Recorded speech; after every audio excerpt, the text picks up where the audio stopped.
जय सिया राम जी आचार्य जी। जी। मेरे को ये जानकारी लेना है कि आर्य कौन थे? हैं? आर्य आर्य कौन थे? जी। भाई हर भारतीय को, हर व्यक्ति को आर्य बोला जाता था एक टाइम पर। जैसे राम जी आर्य पुरुष हैं, जी। भगवान श्री कृष्ण आर्य पुरुष हैं। जी। आर्य मतलब श्रेष्ठ, जी। है ना?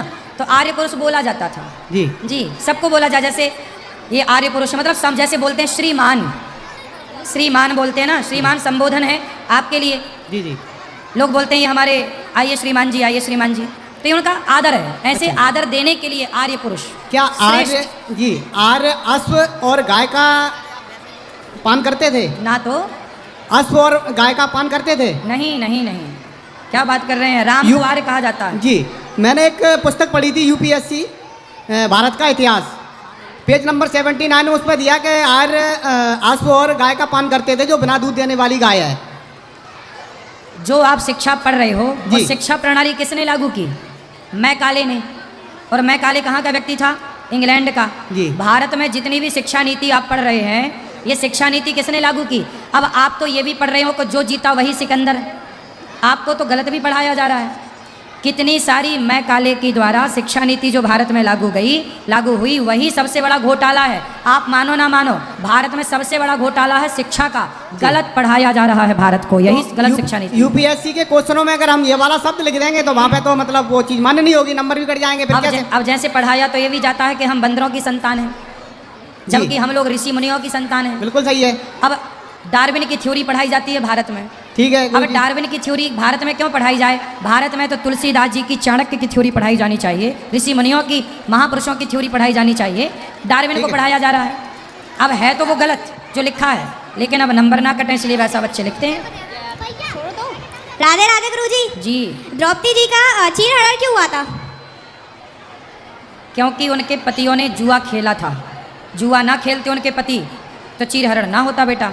और मैंने आपको ना इसलिए किसी को जुआ नहीं खेलना चाहिए। जी। और मैंने आपको बहुत से शोज में देखा है, जैसे लाफ्टर शेफ्स, बिग बॉस में आपकी बहुत बड़ी फैन हूँ।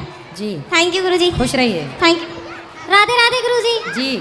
गुरुजी मैंने आपको पहली बार देखा है, पर मैं भी बहुत दूर से आई हूँ। मुझे आप मैं अपनी मम्मी के बारे में पूछना चाहती हूँ, जो बहुत परेशान रहती हैं।